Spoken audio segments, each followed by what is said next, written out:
Hiniigting pa ng Ninoy Aquino International Airport ang paghahanda para sa dagsa ng mga pasahero sa Semana Santa.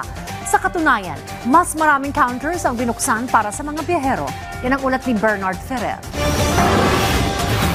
Asahan ng mas komportableng biyahe para sa mga pasahero sa NAIA Terminal 3 dahil sa mas pinabuting sistema sa mga immigration counter.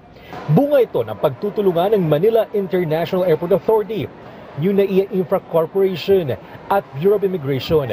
Ngayong tuloy-tuloy ang dating ng mga pasahero na papalabas ng bansa, binuksan ng 44 na immigration counters at 11 karagdagang counters para sa overseas Filipino workers.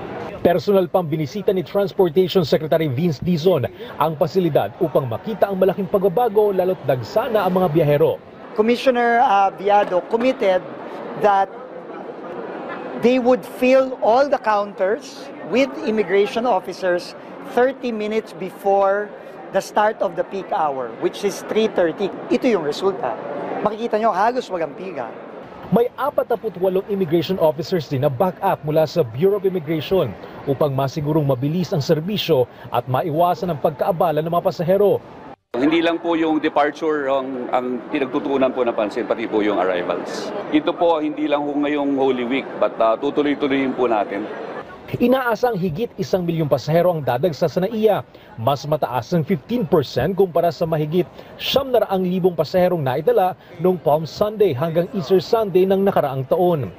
May pila na rin sa airline counters pero nakaalalay naman ang mga tauhan ng paliparan upang magabayan ang mga biyahero. Hinihikayat ang publiko na dumating sa paliparan 2 oras bagong domestic flight at 3 oras bago ang international departure.